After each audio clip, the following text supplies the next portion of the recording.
Graça e paz, irmãos. Boa noite a todos. Podemos assentar. Prazer estar aqui de volta. Chegamos, nosso grupo, ao Brasil depois da nossa viagem na rota no cristianismo primitivo, lá na Turquia e Grécia. Chegamos ontem por volta de 6 horas. Eu estava chegando em casa.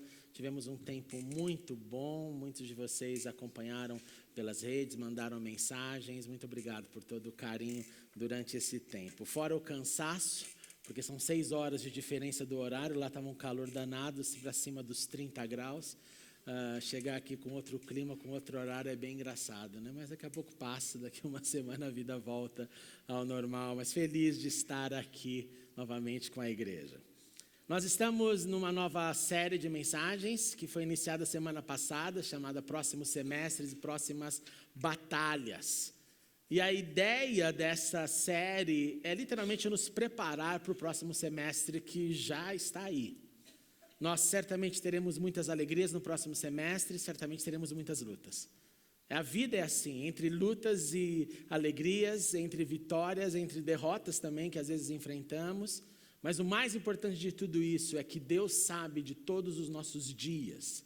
Deus conhece as nossas ações. Deus é quem literalmente nos fortalece. Então, essa série tem o objetivo fazer com que o nosso coração, a nossa consciência, os nossos olhos se voltem para algumas batalhas da Bíblia, para alguns momentos de guerras e aquilo que nós podemos aprender com essas batalhas, que isso possa nos influenciar e nos preparar para um semestre de luta sim e de vitórias pelo poder do Senhor. E o nome dessa mensagem são os 300 de Gideão, conhecidos. E eu começo aqui essa história, simplesmente nós não vamos colocar o texto, mas se você quiser ler em casa, está tudo isso lá em Juízes capítulo 7, você tem toda essa história maravilhosa. Mas deixa eu começar essa introdução te falando de um outro grupo de 300, porque os 300 de Gideão são tremendamente conhecidos. Mas eu quero começar falando sobre os 300 valentes de Esparta. Quem já ouviu falar dele? Quem já assistiu o filme aqui, Os 300 de Esparta? É um filme muito fantástico, muito legal. Os 300 soldados valentes espartanos estavam diante do exército de Xerxes, exército da Pérsia.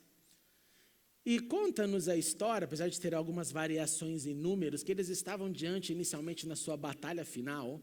E nós estamos falando aqui de 480 a.C. Eles estavam de frente de 200 mil soldados persas. Os espartanos eram tão incríveis na sua força, na sua estratégia, que eles conseguiam entrar ali no sítio inimigo, onde eles estavam ali acampados, e conseguiram matar 10 mil soldados. E a história nos conta que eles entravam, matavam e vinham descansar. Entravam, matavam e vinham descansar. Eles eram totalmente confiantes no que faziam. Eles eram homens realmente de guerra. Então, esse número de cerca de 200 mil caiu para 190 mil quando chega no momento final da batalha. E aí eles estão num campo, lá na Grécia Central. Eles estão cercados nas montanhas e vales. Você imagina então um grupo de cerca de 300 homens cercados por 190 mil homens. Algumas variações da história diz que Xerxes tinha um exército entre 70 a 300 mil. Então eu achei que 200 mil aqui, ouvido pelos historiadores da Grécia, é um número interessante para manter. É gente pra caramba. Só você imaginar num estádio, quanto cabe um estádio lotado, se você lotar um estádio ali com 50 mil pessoas, 60 mil pessoas e colocar um grupo de 300 no meio, eles somem ali no meio de tanta gente. E nesse momento final, claro que o exército nunca foi só de 300, as pessoas às vezes acham que eram 300 sempre, não. Eles tiveram, por exemplo, nessa última batalha, cerca de 7 mil outros gregos que os ajudaram, mas na última hora começaram a fugir, até que ficou o número final dos conhecidos 300 dessa história de Esparta. E quando chega no momento final, estão lá os persas e eles olham esses 300 e falam assim, bom, acabou a guerra aqui, agora não tem como eles vencerem. Apesar dos grandes milagres que eles faziam em guerra, agora o número era muito, muito, muito maior. Então gritam para os espartanos dizendo, entreguem as suas armas. Seria o normal. Se render em guerra, levanta a bandeira branca e fala, acabou, por aqui está tudo bem. E nesse momento, Leônidas, que era o rei de Esparta, fala uma frase que ficou super conhecida na história, essa frase é o seguinte: venha buscar. Venha buscar. E aí o exército persa responde: vocês não percebem que nós temos tantos soldados, tantas flechas, que quando nós atirarmos as nossas flechas contra vocês, nós vamos encobrir o sol. E gritam os espartanos: não tem problema, nós vamos lutar no escuro. Eu tenho uma foto aqui para vocês terem uma ideia do que era esse campo de batalha e quem era esse comandante chamado o rei Leônidas dos Espartanos. É muito bonito, e essa frase aí, molon labê, significa venha buscar as nossas armas. E naquele dia, então, debaixo de milhares e milhares de flechas, os 300 espartanos foram mortos e ficaram conhecidos como os grandes guerreiros do passado. Eles cumpriram aquilo que as suas mães ensinaram para eles. Quando um espartano nascia, passado um tempo, a sua mãe vinha e dava um escudo para ele. E dizia o seguinte: você volta com esse escudo na sua mão somente vitorioso. Ou você volte em cima desse escudo morto, carregado. A mãe espartana não admitiria um filho voltar fugindo com o escudo e falar: mamãe, não deu, nós fugimos dessa vez. Não, ou você volta morto, ou você volta vitorioso.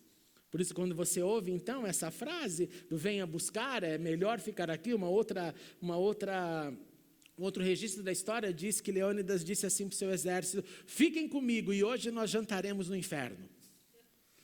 Assim, sabemos que vamos morrer, mas nós não vamos voltar para casa porque a nossa mãe não vai nos aceitar. Eu fiquei até pensando nessa viagem da Grécia, que eu acho que eu tenho que estudar um pouco sobre como as mães, exemplos da mãe espartana. Já comecei a mexer em alguma coisa nessa direção. E eles então cumpriram e eles voltaram para suas casas sim mortos, não fugidos da grande guerra que passaram. Então, na história dos espartanos, obrigado pela foto, nós percebemos uma qualidade acima da quantidade. Nós percebemos uma ausência de medo que foi colocada para eles desde suas casas. Era serviço da mãe falar isso para o seu filho: não tenha medo, volte com a vitória. Então eles eram treinados a: eu estou pronto para tudo, no medo não vai mexer nem comigo, nem paralisar. Eles tinham a convicção que era acima do desejo de cumprir ordens. Os espartanos viviam para cumprir a lei. A lei estava acima de tudo. Esta é a lei, é isso que nós faremos. Eles tinham um coração voltado para a lei, para que a lei mantivesse a vida social dos espartanos. E eles tinham uma prontidão para não se render, seja qual for o cenário. Estavam prontos para enfrentar as lutas, prontos para encarar o novo, inclusive o jantar no inferno, inclusive a própria morte. Essa história é muito linda, se você fizer um Google, você vai achar muita coisa sobre ela. E essa foto que eu coloquei do Leônidas é o monumento que nós temos lá hoje na Grécia, celebrando este momento da história. Num outro momento, numa outra época, que não foi essa época dessa batalha das Termópilas que eu acabei de falar, eu trago a sua mente agora para o período dos juízes.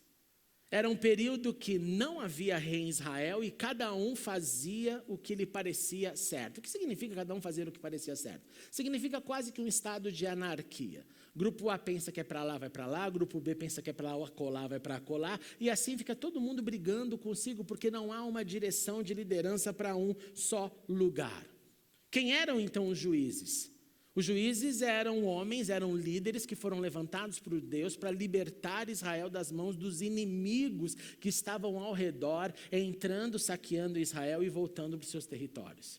E isso trouxe um certo cansaço e um desgaste para Israel, porque esses inimigos não os deixavam florescer em nenhum momento. Então, diante do drama da espiritualidade que eles estavam vivendo, Deus os entregou literalmente na mão dos seus inimigos, pois quando a situação mexe com a gente, aí a gente volta a prestar atenção em Deus.